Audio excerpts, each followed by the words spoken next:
Hello, hello. And as you can see on this edition of Merchandise Paradise, I am joined by a very special guest. It's the one and only Andrew-Mark Thompson. Hello there. Hello there. How's it going? Sorry, I was just Oh. playing with my sweets. I've got some sweets down here, so Well, I have no doubt about that at all. It's going really well. Listen, thank you so much for joining us on Hugh's Views here at Merchandise Paradise. It's a pleasure to see you as ever. Lovely.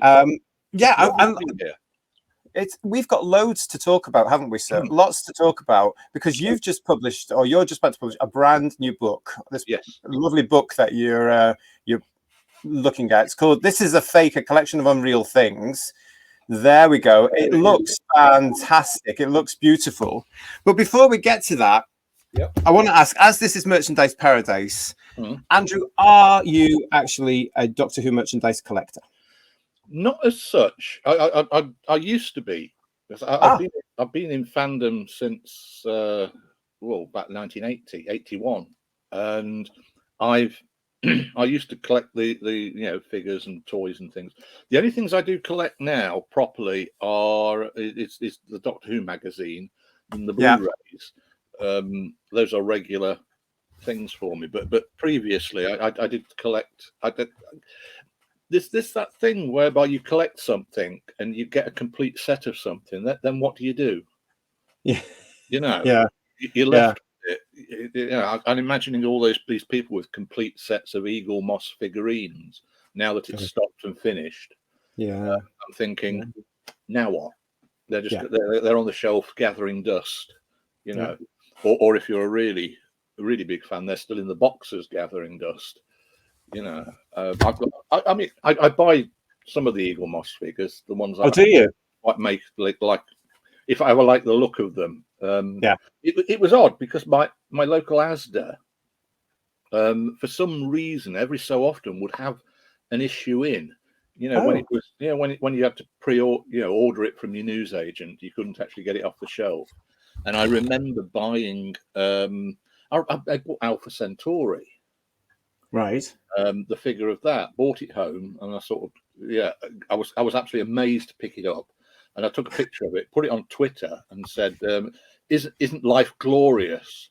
I bought them from Asda, and had loads of replies to it, including Mark Gatiss, who said, "It is, isn't it?"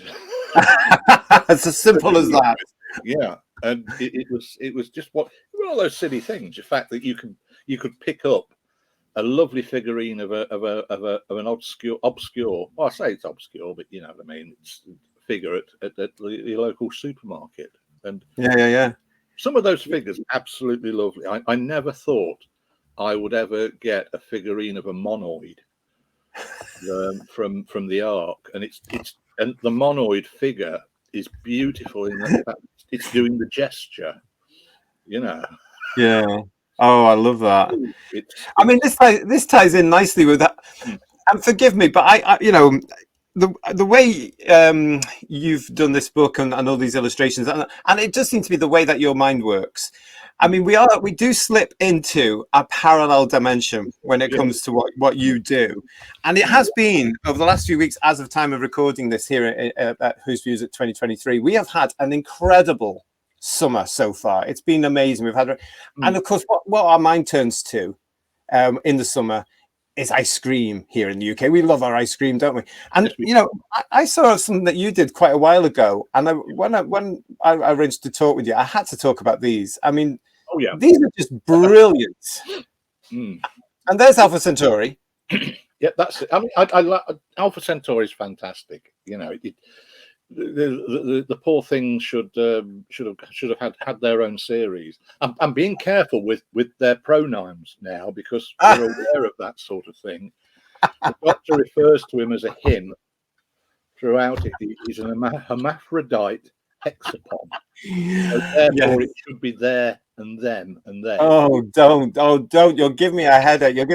I tell you what, out of all those, I mean, they are brilliant. These. I mean, when I look at some of the stuff we're going to go through, what you do, I wish I lived sometimes in this parallel world that you've created, because I would have loved an Alpha Centauri push-up. I would have loved the Sea Devil old stick there. I would have loved that. Have you read The Sea Devil on a Stick? The description of it. I did do, but it was a while ago when I discovered this. If you put it back up, I'll read it out to you. You can just about see seaweed flavour water ice with prawn flavour ice cream in a crispy batter shell topped with chocolate and sprinkles. So it now is you see ice lolly. In some of these fancy restaurants today from these certain chefs who we will not name, you'll probably be able to get that now. Oh yeah, I mean Heston Blumenthal did egg and bacon. Did name it. You know, yeah, well, yeah, that's the thing. You know, out of the ones you did though, these were the absolute favourites for me. These are the ones I would have loved to have had. Well, these are gorgeous. These ended up well, in fact, they're in landscape format. The originals were pages from, done as if they were pages from Looking or something like that. These were done as slides for the British Film Institute, the BFI, when they did a screening of The Sea Devils to promote the last Blu-ray release, and they went up on the screen during the intermission. So you can imagine that in a cinema, seeing these on the screen. Oh yes, like they used to do in the old days, where they do. Now you can go into intermission now and get. I mean, I would have loved to have had these. I mean, look at that, viewers. You could have had an Adric lolly, a Tegan lolly, or a Nissa lolly. There are jokes aplenty about those. You've got the lollies actually looking like the companions there. Yeah, you do. Tegan in pink and Nissa is a cola flavored one. Yeah, and Adric is one of those. Is a multicolored rocket. You know, there's nothing like a waltz. There's nothing like, and I wish they'd had those licenses. But I mean, this is why I love what you do and what you heard. Yeah. So we're now gonna, Andrew, grab a cup of tea, aren't we? And we're gonna start talking about your book. And I think we should recommend at this point this. This is Telesha tea that you've come up with here, and this again is just a brand new brand. It's going to be huge. It's from the mines of Telos. And how does this taste? Great new taste. Well, you can see it by the it's got a consistency. You can see by the glass of the cappuccino mug there, and it tastes it's brown flavour. Right, that's the best way of saying it's a great new blend, great new taste, the best space tea in the galaxy, and it's recommended by His Excellency the Solar System Guardian, Mavic Chen.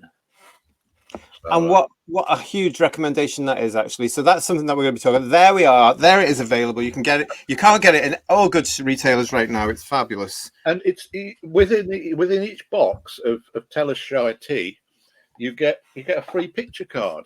You remember the old Brook Bomb PG tips?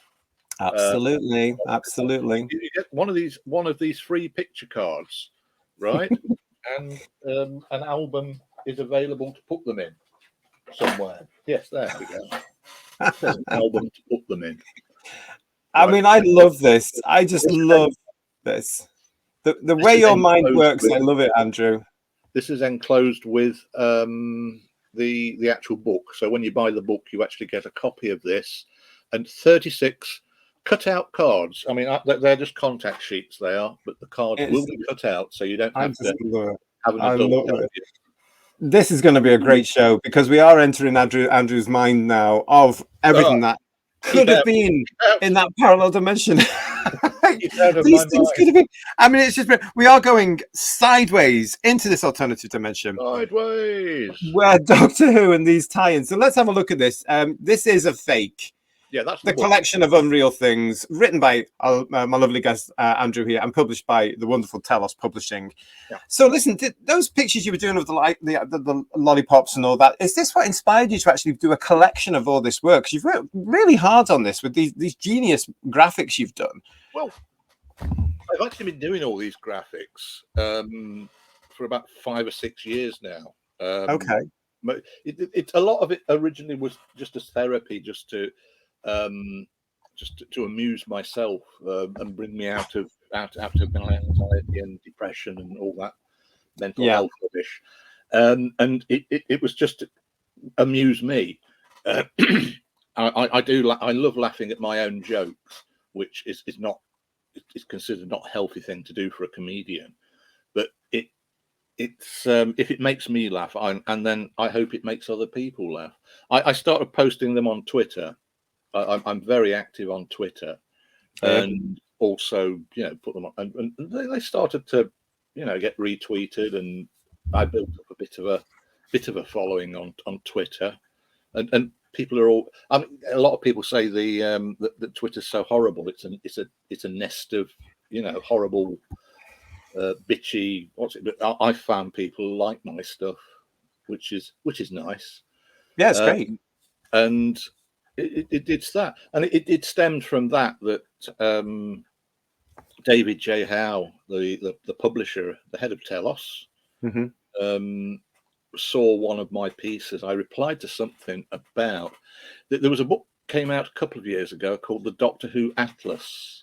Yes. And it wasn't quite. I was looking forward to it because I love those. The map in the first Dalek book, the Dalography of Skaro. Yes. It shows you all the places, and there's the continent called Darren, and things like that. Yeah. I was expecting a book like that, but it wasn't quite like that. It was just, no, it wasn't. It was nicely done, but it was very much aimed at the younger market, and it didn't come across from the spiel on it. What I did, I just made up. I did my own take on the Skara. There it is. That's it. I did that. Well, I did a version of that, and posted it. And David came into the replies for it and said, "Could I do a whole book of them?" And I said, "No, I couldn't." Because the thing is, with something like that, and this is how this is how my comedy mind works. With a joke, with a thing like that, it's a single joke. You can do the loads of place names and things like that. This is the Sea of Yogurt, and this is all over. And then you do another one, a map of Telos showing where the tombs are and everything. But essentially, they're the same jokes. You're cracking very similar jokes, and right. You could probably get away with doing that 4 or 5 times, ish. You could go to Unit HQ. Where's Unit HQ and the location of that, and map of Devil's End, and do silly things with that. And the joke wears out pretty quickly. So I said I can do the map. I do a few maps maybe, but what about putting all the rest of the stuff in the book that I do? And that it came from that, and I was given carte blanche, as to what I put in the book. The idea was to make it similar to the old books that the Goodies and Monty Python had back in the 70s.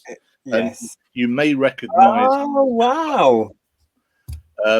It's very, very. It's almost. I did it as an almost homage. I see this. This is really clever. The Goodies file was your inspiration for how your book should. It was. I love it. Covers concerned, but there's other inspirations there as well. The Monty Python Pepperbock, things like that. I'm gonna put that down. The can't tell them apart. The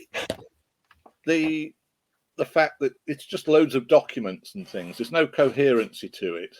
There's a loose story with the Goodies file one about a case. Yeah. That's how the it looks like a file of documentation and whatnot, and that's all it is. It's just a load of pages from magazines, ephemera, all sorts of bits and pieces, video sleeves. Full colour as well. Look at that, viewers. It's full colour throughout. Dreadful adverts for things. Yes. The bone kickers plate, things like that. It's all this. If you find one page isn't funny, or you don't think it's funny, you can quickly move on to another page, and it's something totally different. That's the idea behind the book, and it's all based around old cult TV stuff.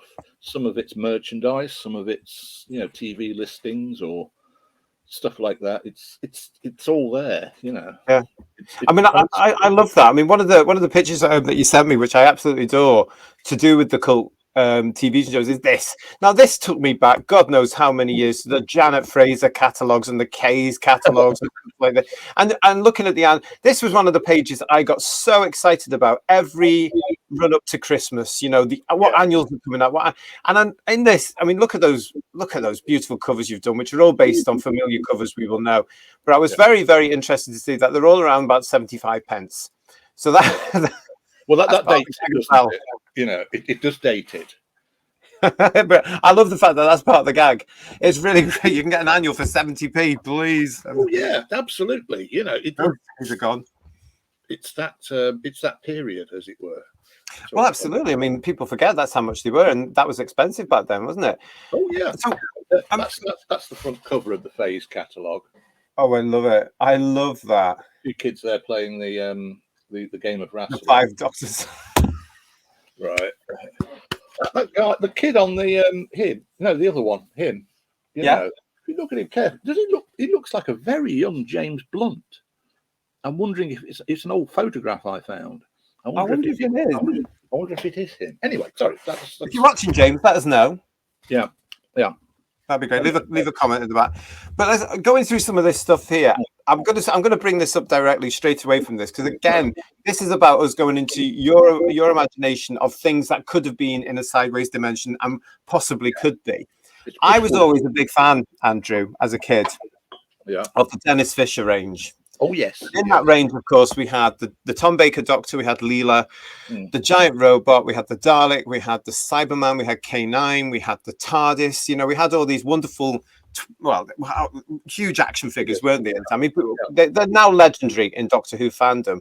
And when I saw this, I just went, they're the things I wish they'd continue, because I'd always, as a little boy, wanted to know why they didn't continue. And here, I would have loved a deadly alien mandrill. It's got realistic fur and light up eyes as well. So, but this shows how I do the stuff. I don't want to fool people into thinking these things are real. No. So I make them look as absurd as possible. You see the Corella, Madame Corella from the Creature from the Pit. The sinister Corella can bend the will of wolf weeds and make them smother. That's the description of who she is. You know, can Doctor Who resist the potent alien charm of the strange space pensioner? And that would have been your story. It's things like that. I just looked at those and thought, oh, I would have had them. I would have wanted them. They would have been brilliant, wouldn't they? Those sort of things. So when you were putting this book together, I mean, where was the starting point for you then about all these? Because we've seen the copycat Dennis Fishers, and we've seen the map and what have you. Where else did you start to look at this and go, well, this is what else could have been? And the first thing I ever did in that vein, I did a few things for the 10th anniversary. It's 10 years ago now, isn't it? The 50th anniversary, where I did 5 products but you know, great rare Doctor Who merchandise from years ago. And there was things like a William Hartnell's Book of Space. What else? The Fury from the Deep on Super 8 film.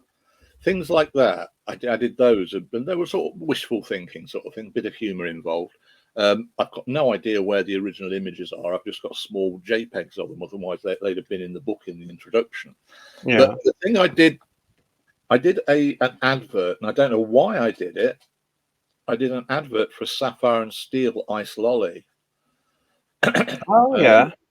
It was blue raspberry ice on a stainless steel stick, right? And that was the thing on it, and it was there with a picture of Sapphire and Steel, Sapphire explaining what the flavour is, and Steel saying, "I don't trust it."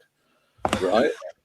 That was, and it was an advert, and I posted it on a Saturday morning, and it went viral on Facebook. I didn't think things on Facebook could go viral, and there was all these answers coming out. I'd put the you know, the fact that it could be accessed by everyone on Facebook. I didn't sort of, you know, put it to friends or just to friends, but it went around, and there was people replying to it saying they remember. Oh, I remember Sapphire and Steel, and there was a very certain few people who said, yes, I remember this ice lolly. Wasn't there a Dalek one as well? And some people were actually remembering it, and I realised then I'd not made the actual advert absurd enough, you know. And since then, I try to make everything really silly and absurd, so it's quite obvious that it's a fake. You're on social media, you're scanning down all the bits and pieces, all the pictures, and suddenly you come across, say, the Mandrill toy, and at first it's real, but then after 2 seconds you realise, oh, it's somebody taking the mick. Yeah, and I prefer that sort of attitude to it, you know, that sort of reaction to my stuff. And basically, just following that, I just carried on doing silly bits of merchandise. And some of it's stuff I wish I had back in the 70s when I was a kid watching Doctor Who. There wasn't a plethora of merchandise in the 70s. It may have been huge in the ratings during Tom Baker's time, but there wasn't really anything except for the annual and those figures, the Dennis Fisher figures, and the Target books. The Target books, yeah, I've done. That was another thing as well. I did a load of Target books. None of them are in the book, but I started just as again, it was just a diversion of doing Target book covers for the current series from Rose onwards. And I eventually went back and did the original series as well. And again, this was sort of, you know, I'd got a system of doing them. I've got templates, things like that, patterns, stuff, and I could just do them quick. And I ended up finishing doing the entire lot about this time last year. So every single Doctor Who story now has one of my covers, or rather, it doesn't have that. It's there. You can tell the history of Doctor Who through these covers, you know, and it's they're all in the same sort of, you know, Chris Achilleos style. Oh, are they? And you know, it's just I'm really pleased with some of them. And the reason I probably won't publish them at any point is probably because there's a few that I'm not too happy with that I did quick, and some of them are taking the mick as well. The one for Meglos is just a picture of the cactus with some crackling energy around it, and that's all it is. You know. Well, that sort of stuff. I set myself a couple of little rules. One originally was, if you're doing a Dalek cover, you can't put the Daleks on it, right? The Peter Capaldi ones, I couldn't put Peter Capaldi on. Okay. These are random rules. You don't put Peter Capaldi on because he's had an argument with the BBC about his likeness, and so we can't put Peter Capaldi on. Although he's on some of the later ones, so he must. This is in my dimension. It's not real. You know, yes, but it's paralleling what happened 40 years ago. Yeah. And the other one I enjoyed. I love it. Is the Five Doctors, which doesn't have any of them on the cover. It's just one of the Cybermen being attacked, and then there's the checkerboard with the what's his name, Barusa, and a couple of Time Lord guards on it, you know, and it's just a bit silly. But this is it. It's if you were looking at them in order, you'd get a little, rather than looking at these awful, you know, po-faced pictures and things. Occasionally, you get a bit of humour in there. Yeah, and that's what it's all about, isn't it? And you're finding that this is helping yourself, obviously, but creatively. Yeah. It's as simple as that, and people like them. I put a load of them on. I have a Redbubble shop selling sort of t-shirts and stuff like that. Tat. And what's that? You can mention that if you like. Yeah. I'm on there under the name Andy Drews, ANDYDREWZ. I nearly said Z. I'm getting very. But I'm on there, and I put a load of the book covers on there, and people were actually buying sets of postcards of them and stuff. And then, just to really irritate me, last year, the BBC brought back the diamond logo. Yes. And I'd used the sort of diamond, the fade diamond logo on all these covers. So I thought, these are going to get taken down now.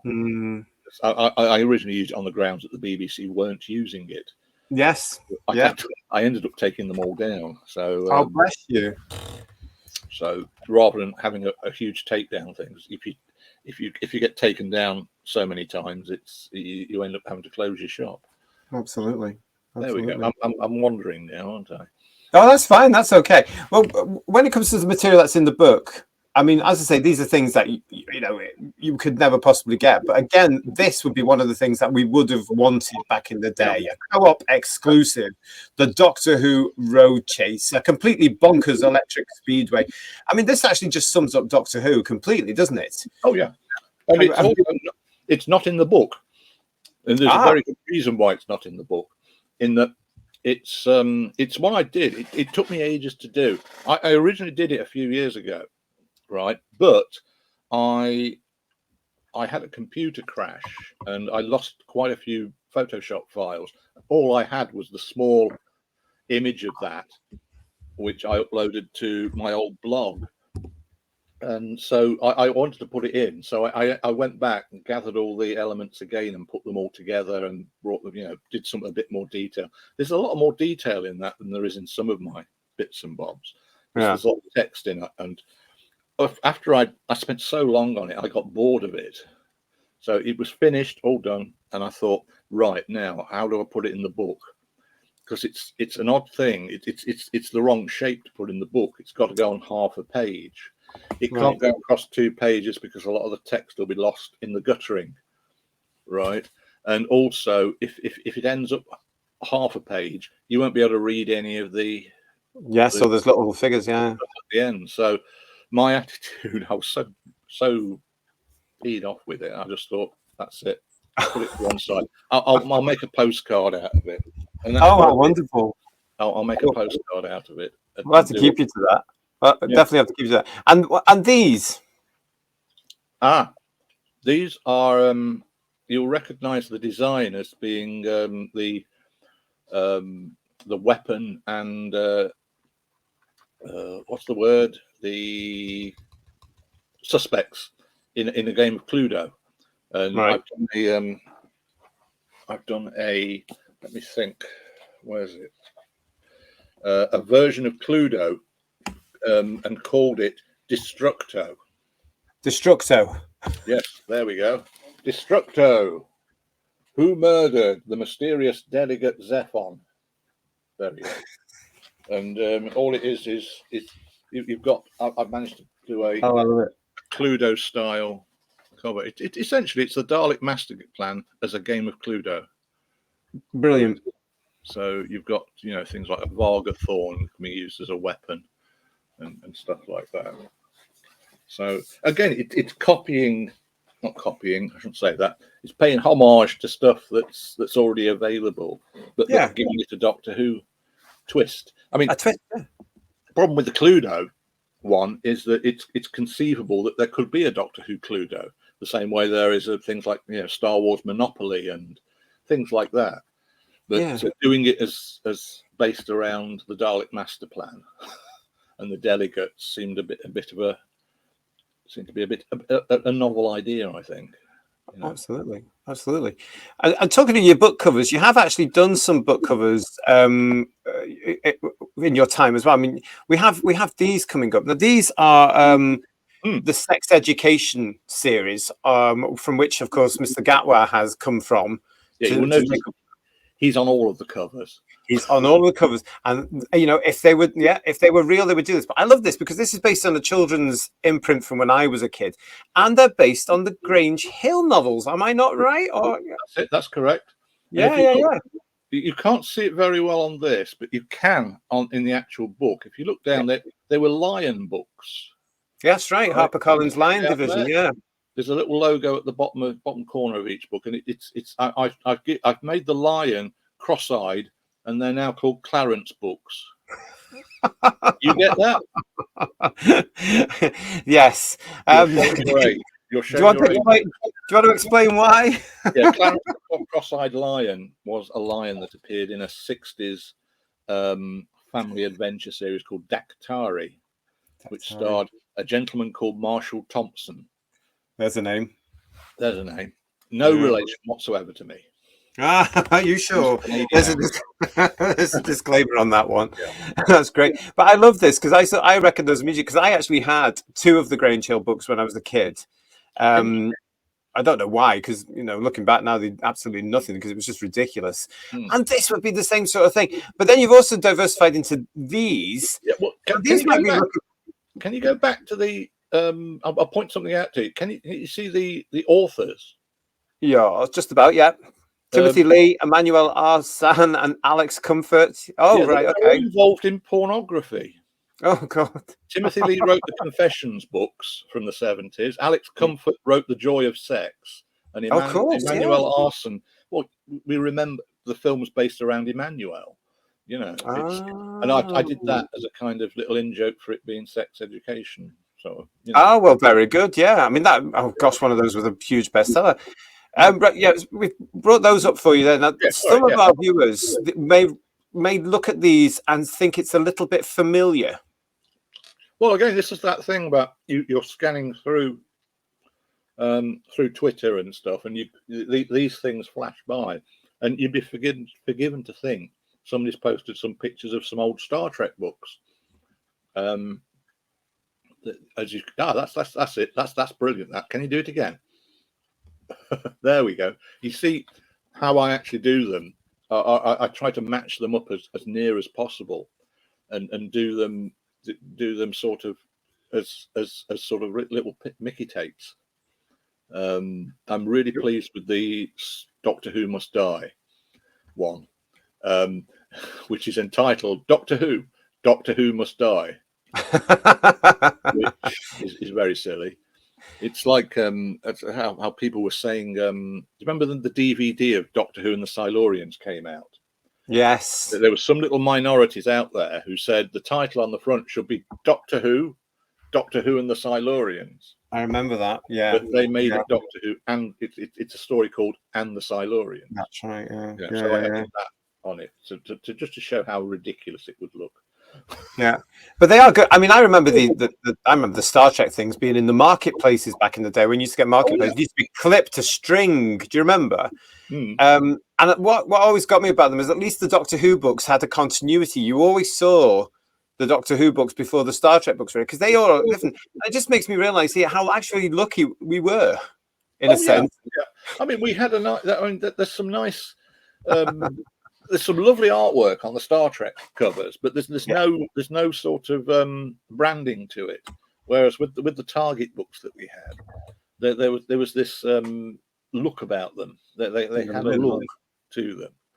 But I love the Corgi Star Trek books with that block logo, and it's all very, very 70s, and it does fit John Pertwee's Doctor. It does actually. Yeah, I mean, it's a great point because they absolutely do. I mean, it's very odd how it works, but they do work. One of the big Finnish writers, when I posted that one, says that they love the title "Doctor Who Must Die" with an exclamation mark. And I've got a feeling there'd probably be a big Finnish story called "Doctor Who Must Die." Oh, that would be interesting, wouldn't it? What else we've got? I mean, you've done so much work on this book, and you've done so much, creatively, and there's so many gorgeous photographs and pictures and ideas in this. I mean, it's very difficult to know what to highlight of this because there's so much that we've sent. But this caught my eye. Oh, a drive-in. Now that was, if I remember right, it was in one of the bookazines, those year bookazines, the 1966 one, that they were going to do a Chumbly and a drive-in rifle Yeah. toy. They'd actually done sketches, and it never sort of got past that. So that was me trying to do a Oh, so that inspired you to produce see what it this? looked like, I did that. And again, it highlights the absurdity of the that I like to put into it. You've got that little sticker on it, the only gun especially for girls. The sexism of the period. Yeah. Woolworths sort of like that. Yeah. And you've got Marga, the lady there, saying, "With this deadly weapon, my ladies and I will destroy the vile rills forever." My ladies and I. My ladies and I. Yeah.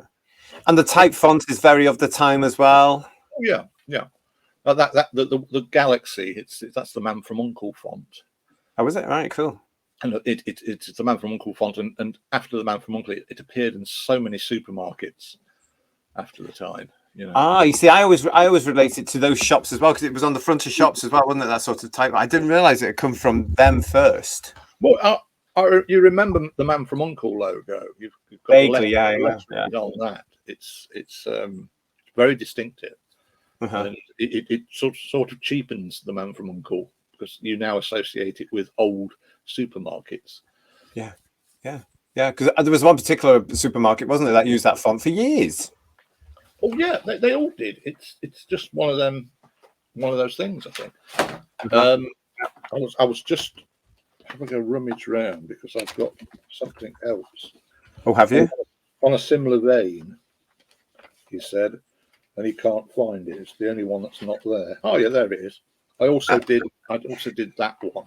That actually is in the book, and it's a Marga Cindy doll. And why not? Yeah, and there you can see she's got one of the guns there.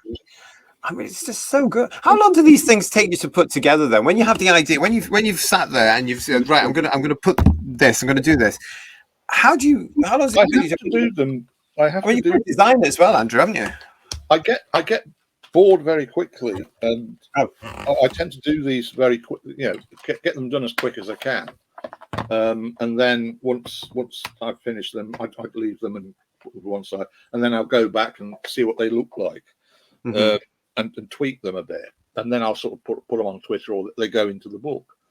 But it's just, you get a lot of inspiration from social media. You'll see somebody will say something on social media about something, or something will happen in the news, and you think, that I can do that, and or you're reading something in a book, I mean, I was watching the Dick Barton films on Talking Pictures, the old ones. Oh yeah. By Hammer before they became Hammer, and this started a ball rolling in my head about apply them to Doctor Who. Why would Hammer be making Doctor Who films in the 50s? And then I sort of applied Dick Barton back onto Doctor Who and said, oh, Doctor Who started on the radio during the war, and it kept our morale up, and we listened to it, and it was it was on the radio, and then they made it into a film, and I ended up doing sort of films of Doctor Who Strikes Back. I think I've got a close-up of that, haven't I? Let me just bring that up for you so you can relax your hand there. There we go. I did things like that. A poster for that, and that's based very closely on the poster for Dick Barton Strikes Back, except I put a Blackpool Tower in there. In fact, Blackpool Tower is features in the actual Dick Barton Strikes Back, because it's used for a sonic cannon. I'll go into all detail, but it's a very fun film, and it's there, Yeah. And does this actually, when you're doing this, does this actually make you, when you're being creative and you're on one project, are you inspired to do something else because of what you're working on at that point? Do you suddenly think, oh, I could have done this as well? And does it lead you on? I mean, doing those posters led me to do what other films would they have done. Yeah, and we end up with sort of Abbott and Costello meet Quatermass. Okay. Old Mother Riley versus Cthulhu. things. What was the other one? There's one that I didn't do. Will Hay's War of the Worlds. Okay. Right, things like that.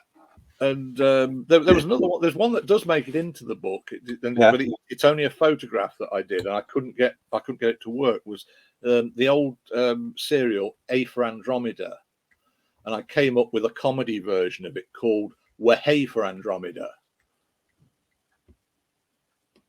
Well, that went there. It is, yes. Hey, yeah, that was me just looking for the graphic. There you go. Are they the ones you're talking about there? That's the one. Yeah. And on the right there, Wahey for Andromeda. And I noticed as well the particular font you're using for the A there looks very familiar for Doctor Who fans. Yeah, Ace, is it? Yes, from the back of her jacket. Yeah. But I love the way you. I mean, no. That's on the original. No. One on the left is an original Radio Times. Yeah. Right. Okay. Yeah, and then you've done the copy there on the right. The one on the right is my version of it with Wahey for Andromeda. Yeah. But it is the same A, isn't it? It is. Yeah. I thought it was. Yeah. But I love the fact you've got. I mean, your cast is brilliant. Oh yeah. Can you name them? Well, Arthur Askey, Margaret Rutherford, Bernard Bresslaw, and I think at the back there, that was it Irene Handel? It's Thora Hird. Oh, Thora Hird. That's it. That's who I'm getting mixed up.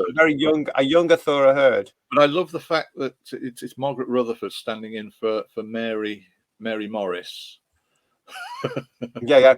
I can just imagine Kinder. Mary Morris played Panna in Kinder. Imagine it with Margaret Rutherford playing that role. That could have been interesting. That would have been completely different. It would have taken the story in a completely different way. Let's face it. Yeah. So from that, I mean, from things like this, then, I mean, you obviously get a great pleasure in looking at these and being inspired, and then just taking the photographs and doing what you need to do to make them up. Where did it take you then? I mean, you talked about putting them all into a book. Yeah. What else have you got in mind to do there apart from this? I think. No, I'd love to be able to do a single, put together a single product. We sort of ended up doing it with the cigarette card book, but it'd be great to actually do a full version of something, that's in the book. I did. There's a few things I held back because they're still quite dear to me. One is a Doctor Who monster book, but based around all of Jodie Whittaker's monsters, but done in the same style, right? Right. I've done about 5 or 6 pages of that already. Have you? I use sort of stylized artwork and text and stuff, and it does take the mickey slightly, right? I wouldn't expect anything else from you, Andrew. Yeah, I think some of the Jodie Whittaker fans may find it a little bit strong in places, but it's just humor. How I interpret it, Yeah. And I also did. This is another thing that I did for the book as well, was the Doctor Who discovers Eurovision. This one I've got to see. I've done a cover for that, and I did some photos which I was going to insert into it, and it was going to have a narrative. This was going to be in the book. There was going to be about 5 or 6 pages of it, and there was a kind of narrative. If you've read the original Discovers books, there's a kind of narrative with the Doctor visiting prehistoric Earth, and I'm seeing that this is a Triceratops. The Triceratops, blah blah blah blah blah. We better just explain to anybody watching this. The Doctor Who Discovers series was back in the day, and it was a short-lived series, really. And it was an educational series where the 4th Doctor took you through things like he discovers dinosaurs, conquerors, myths and legends. All these sort of things here, space travel, but they were supposed to be used in school libraries, weren't they, Andrew? They were supposed to be bought in school libraries and put in there, or for parents to buy for their kids, so that the Doctor could give them this. It was factual, but what they did is they wrote it so there was a sort of narrative where the Doctor arrives in the period or arrives somewhere where he can talk about this, and the character was taking the reader through, so it was accessible to young kids of the time. I've got the set. Most importantly, there was a free poster in each one, a big, huge double poster.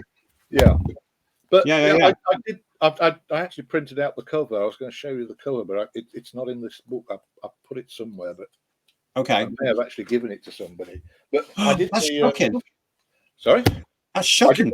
I did the cover, the nice big blue border, and it had it had Tom Baker with the hat going like, and Yeah. all elements of the Eurovision. And then inside, I started it off with the introduction is the Doctor admitting that he needs some good music, so he goes to a Sex Pistols concert and stands in for Johnny Rotten, and I've got images there, and he's not fulfilled by it, so he decides to look into Eurovision. So he takes the TARDIS and visits his friends Katie Boyle, Oh, fabulous. and Cliff Richard, and takes them on a journey through the history of Eurovision. And I've done photoshopped them onto various pictures and stuff. And it didn't get anywhere. It was one of those things that the more I worked on it, the more rubbish it went. Oh no! I mean, it's a genius idea. I love it. It's getting the idea. It's one thing having an idea. It's another thing actually creating this narrative for it. Yeah. You know, I only wanted to do 5 or 6 pages of it, but even that, you've got to have this text, and it wasn't coming together as well as it could. And I think I tweeted the what I did of it, the photos and the cover, and it was there. But again, it's one of those things that could quite easily, if I settled down in the right sort of mood, I could probably put it all together and create a genuine mini magazine out of it. You know. Do you know what? That's something for you possibly to revisit, because I'd certainly be interested in that. I'm sure lots of us would be interested. I would like to see the Doctor meeting ABBA. Well, this is the thing. It was putting the Doctor into these various incidents as well. You know, making these. You know, you've seen the original Doctor Who Discovers. It's a mixture of old photographs, and there's occasionally a picture of Tom Baker. Pushed into it. Yeah. They're not exactly the most sophisticated of books. That's probably possibly the reason, Andrew, that none of us clicked onto them when we were kids, because we suddenly realised that we were educational and we didn't want education, did we? Yeah. Oh, yeah. Absolutely. We wanted fun and we wanted monsters. We didn't want the Doctor. The Doctor saved us from horrible monsters. He didn't teach us about early man. No, that's true, wasn't it? Yeah, and the posters would soon come down. But I think that's a great idea there. The Doctor meeting ABBA, knowing that they're going to win, and urging them on. Or meeting one of the contestants who thinks they're going to win, and you haven't got a cat in hell's chance. You're not going to. I do things like I do something like the fact that he accidentally knocks the conductor out. The conductor of ABBA, he dressed up as Napoleon, didn't he?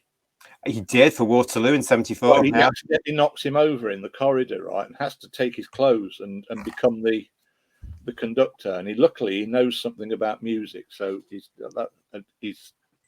doing that, Or I love it. The composer isn't wearing a Napoleon costume; he's actually dressed in normal clothes. The Doctor accidentally knocks him out, and to disguise himself, he puts on a Napoleon costume to go on stage to do the conducting. You've actually got a real life Doctor Who story in the working there. You better trademark that very quickly. Yeah. Okay. Doctor Who. Get that sorted before somebody nicks it for the next series, because it could happen that way. I think it's genius, and I'll give you what, a year. Let's have a look at that. Come back on and tell me all about that one. Thanks very much. I want the poster in the middle, Andrew, as well. So listen, the brilliant thing about this is a fake now. It's up for sale now on telos.co.uk, as I'm saying on the scroll there. It's going to be available from the 2nd of September, but you can pre-order it right now, can't you? Yeah. You can pre-order it right now from telos.co.uk for $29.99. And the brilliant thing about this now is, while stocks last, especially, and if you pre-order it, this is genius. You've actually added to the book by producing a free gift. Yes. Well, and this is brilliant, because again, this takes us back to those days when we were kids and the things we didn't get. I say it's a free gift; it's part of the price, but it's a free gift. It's a free gift. I'll say it's a free gift then. Okay. Yeah, because we have a set of. You remember Brookbond PG tips? Oh, I used to collect the little things that came from those tea bags every now and then. Oh yeah. Yeah. I actually based all this on a set that I got from a car boot sale, because you Oh have to really? measure everything, and so I managed to pick up a copy of Adventurers and Explorers, Okay. one of the albums, and it still had some picture cards in it.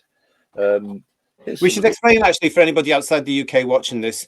This was a range of the infamous British tea bag, which in those days came in so high cardboard boxes with lots of tea bags in them. And you could get a variety of them. You could get something like 20 tea bags, or you could get 40, or you could get 80. And in those days, they used to have free gifts in them. So you might be aware of the Thai Fu range that they did for Doctor Who, where you could collect big photographic cards in them and collect them. Well, all the others did these sort of things as well for other subjects. And usually they were either sort of like sports or they were educational type things. And you collected the little cards and then you stuck them on a wall chart to make yourself look clever. And that was it. And they all did them back in the 70s, didn't they? It was a big thing. And you know, in those days they were quite exciting to get. Yeah. You know, This. and then eventually, if you collected enough tokens, you could also send for books like that. And that's that's an original you've got there, isn't it? Where you put these cards. I mean, essentially, the cards are miniature cigarette cards. Yes, which were sweets, by the way, for children. Candy sweets. Sorry? I'm just explaining for everybody else who might be watching outside the UK. They weren't real cigarettes for children. They were sweets that were supposed to be. No. You go back in time to the 30s. These sort of cards were given away free in genuine cigarettes. Right. Okay. There was things like, you know, cricketers and famous actors and things like that. When we had the sweet cigarettes with the little picture cards in them, you know, like UFO picture cards and stuff like that. They were a sort of what's the word? A holdover from the 30s and 40s. These sort of cards weren't being given away in cigarettes during the 60s and 70s. It tended to be things like tokens and coupons to save up to buy things. Right. Okay. But the PG Tips use the idea of and the size of the cigarette cards when they did their cards. And I mean, this one's let's see, this is Adventurers and Explorers. Auguste Piccard. Where are we? 1884 to 1962. He invented the bathysphere. So there we go. You get educating me on this particular show as well. This is something. This is something new. There's also this Yuri Gagarin on that one. Oh, good grief! All the information is written on the back in the tiniest of writing. Yeah. It's a good job we were kids. You won't be able to see that, but yeah, it was a good job we were kids, so you could read it. And is this what inspired you to do this special book that comes with this? There's the original. Yeah. And there's my version. Right. So we've got a similar sort of book. I've only done 36 cards, right? Whereas that's more than enough. Ones was 50. That's 36 is more than enough. That's brilliant. Yeah. And you stick them in, and there's if you want to stick them in, I mean, you know, it ends up covering up the lovely artwork there. But that's the thing. There's an introduction in the book from. It's not just a place to stick them. There's some fun stuff in there. There's an introduction from the Guardian of the Solar System. Fabulous. Mavic 10, yeah. And there's also, because there wasn't enough to the full book, there's an advert for and there's also an advert for the gift that keeps giving. Give your loved one the gift of a Terranium core. Right. You know, it's stuff like that, you know. And then these are the cards, as it were. Look at these. Look at these. You can probably just about see. We could just catch those, yes. They're lovely. To a certain degree, they're based around old Hartnell stories. You've got some of the delegates there you probably recognise. Yeah. There's Zephon and I don't know what the names are, but they've all got silly names, and they've all got little descriptions on the back, made up little stories on the back in very tiny writing, so tiny that I can't even read one out to you. That was the beauty of them, though. It's just like they were real ones. Yeah. I mean, there's the monk there, you know. There's some ward as well. There's Cacillion. There's a rather handsome Thal there with a moustache. He's called Lactose the Intolerant. Right. They've all got silly names. They have. There's a Dalek, a Magnodon there. Do you remember the Magnodon from the dead planet? Oh yes, of course. Yeah. Her name's Elaine. Oh well, that's nice. Yeah. And there we have a few more things. There's a mechanoid there. There's Torchy the Battery Boy there as well. Can you see him? Oh Lord! Oh go! Yeah. Oh. I'll let you into the joke on this one. Go on. The battery boy, but the description on the back is actually a description of the Peking homunculus, Mr. Sin. So it's Torchy the Battery Boy was created by Dr. I can't pronounce his name, as a gift for the 2 children of the Commissioner of the Icelandic Alliance on Earth in the 51st century. So it's you know, Torchy the Battery Boy. How long this take you to do? This had to take me a week. What? Really? Because it was done sort of at the last minute. I'd done 2 pages for the actual book of these old cigarette cards, and I can actually show you the original 2 pages. And I was really do that with them. Right. These are the 2 pages. Yeah. You see how I'd done them. I'd done them like they're old-fashioned collector's cigarette cards in a stamp album type thing. Yeah. And there's the fronts, and there's the backs. But yeah. Again, this is typical me. I got bored, so I just this 5 of them fell out of the book. So that's the impression. But that I did that, and then David said, "Why don't we do the whole set?" That's brilliant. And that's what we did. Brilliant. You'll see that it's just the delegates from Dalek Master Plan on there. Yeah, that was the idea originally. But I'll be honest, I was actually quite pleased with how these came out, because they do look like old cards fastened in with stamp hinges. Do you remember stamp hinges? No, I'm too young. Oh, stamp collectors use them to stick stamps into books without licking the backs of the stamps. No, all right then. But that's what it was supposed to look like. I may remember vague. No, I don't know. No, I'm too young. What am I talking about? No. No, brilliant. So that's what I mean. Okay, so that's what you can get now. If you pre-order the book from telos.co.uk now, you get that lovely collector's book, and you get the little cards. Ooh. There you go. There's the queue, and you can pop them in there if you want to as well. I mean, that's fun for all ages. There we go. They're popped in, as it were. Right. And if you never had to do it, if you didn't have it back in the day, if you weren't around back in the day, you can do it again now. What? Yeah, I'll do it again. Yeah, okay. There we go. They're in. Right, you can put them in the book. Oh, this is brilliant. Those are the Explorer cards. They are. I love that. Those are the ones that are actually worth something. I've got to put them on one side. I've got to mention as well that if you're pre-ordering from telos.co.uk now, that this is a fake book, you're going to get it for $29.99, which is wonderful, because it's a great read. You can see some of the pictures that they've got there, and that Andrew has done there for you as well. It's full color. We're selling out. Before we've got another 10 minutes. The phone lines are very busy. Oh my goodness, it's brilliant. So listen, I don't want to push you on, but what's next for you? Now you've got This Is a Fake published. Rest. You're going to have rest, because you are so creative. You're always coming up with stuff. You mentioned tell us where we can find you on Twitter while we're talking about that before I forget. Where are you on Twitter? At Andy Drews, and it's at ANDREWZ. Right. So if you're not following him, follow him, because this guy doesn't stop. You'll see. I post all sorts of things. One thing I do every year, and I've not done any this year, and I'll do them before the end of the year, is to pick a few TV shows that deserve annuals.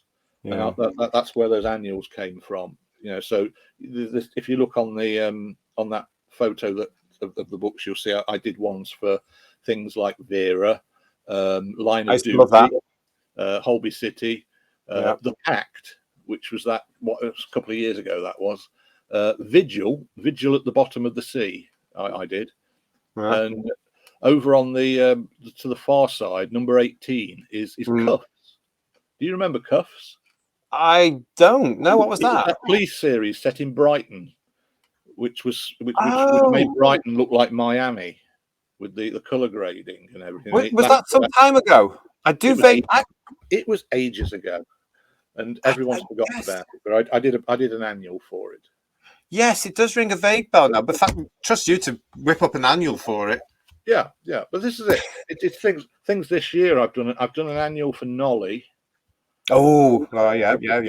This thing, and it's again that's styled after a Crossroads annual that was released some time back. Yeah. And I haven't. That's all I've done for this year so far. I'm trying to find stuff to do for the annuals this year. So I've got 5 or 6 of them. Oh, good luck to you on that one. There's not been much on this year, to be honest. No, there hasn't. That's yeah. It's a bit. Do you know what I'd like to see? I'd like to see more quarks. Oh yeah. That's something else I would have loved. The battery operated quark in a very familiar sort of box. And there is Andy's actual Twitter on that post, a picture of her for you as well. Andy Drews with a Z. But isn't that gorgeous? Another gorgeous presentation of something that should have been. I absolutely love that. That would have been fun, mate. Well, that sort of image was sort of based on the Rollicking Daleks, is it? Yeah. They came in little boxes, didn't they? Yeah. That's just a battery. I don't know what it would do. The battery operated. I get the feeling it'd be one of those with the. Do you know those robots with those funny feet that went. Yeah, that's what I thought it was. I mean, if you look at the box, the way it's walking there suggested that. Yeah, that's it, I love that. Pop the batteries in, and off it goes. Yeah. Probably a bit advanced for the 60s, but there you go. But I love the fact that somewhere in a sideline world, it's actually there and it's happening. It's brilliant. Obviously, the quark would look nothing like a quark because the Lewis-Marks Daleks did they? Not really, no. But they made it into the TV series, so you never know. But that was the beauty of things back then, wouldn't it? It would look a bit odd. It would look a bit odd. But and then there was the Dennis Fisher Cyberman, wasn't there? We know what you're getting at here. It's the nose, isn't it? It's everything about it. It's one of the few times I had that and Tom Baker, the action figure, bought for me for Christmas. Yeah, and it was one of the most disappointing things. Oh, I got the Tom Baker out. It's okay, fair enough. It's a fun little figure. It's actually got clothes on. It's not plasticky or anything. It's got a sonic screwdriver, stuff like that. The hat's nice. You open the Cyberman box. It actually looks quite dramatic. The box does. It's a proper. It looks like it's a moon-based Cyberman. Moon-based one, yeah. Yeah, and you take it out of the box and then you look at it and you think, put it straight back in the box. Oh, did you? Yeah, I was so disappointed by it. Oh, bless you. I mean, its head. It was the helmet was grey. It wasn't silver. It was grey, yeah. And the chest unit was grey, and that silver bodysuit that it wears, it's got no hands. No, it was all sewn up, and those little rubbery things on it, and that nose, and its eyes were square, and oh, I can see you're still disappointed to this day, aren't you? Oh, bless you. It could have been so nice, that Cyber. And having said that, I eventually managed to get the giant robot. Oh, I love it. Which was excellent. Yeah, really beautiful. Well done. Complete. That's the guy from Chris Crouch, who was at BBC Enterprise. They interviewed him in the Doctor Who magazine years ago.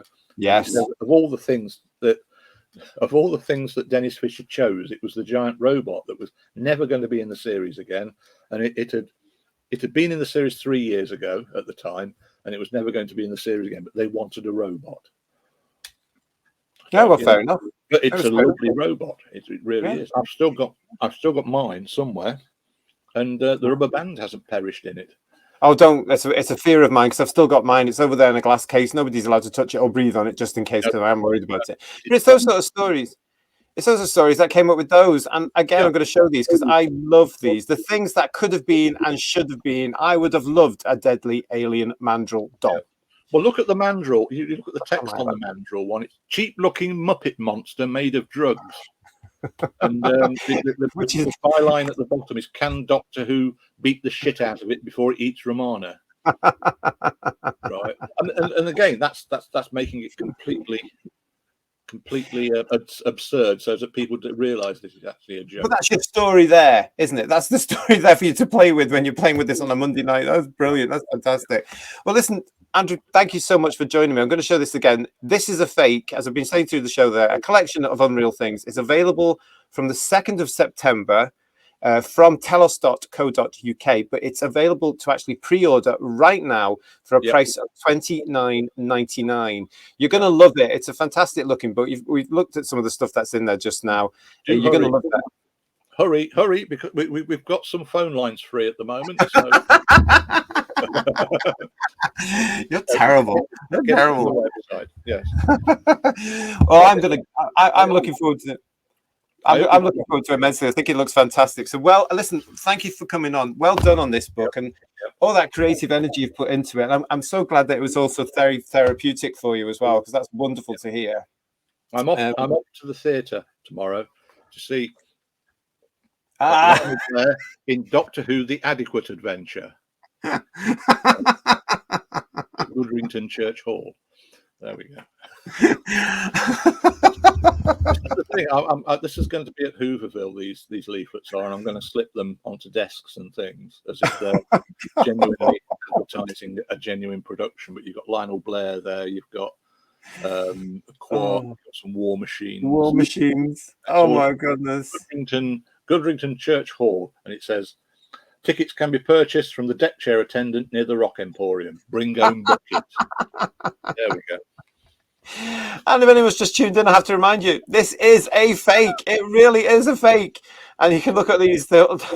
You can look at Andrew's fantastic sense of humour in his book, available now from telos.co.uk. Once again, you're a legend. Thank you so much for joining me. I've really enjoyed catching up and chatting with you and being able to talk about the camera. There we go. Yeah. Join me again for another edition of Merchandise Paradise on Who's Views. Another time, please like and subscribe. Thanks very much for joining us. Oh, I definitely need a cup of tea now after beating this one. We'll see you again very soon. Thank you. Bye-bye. Bye-bye.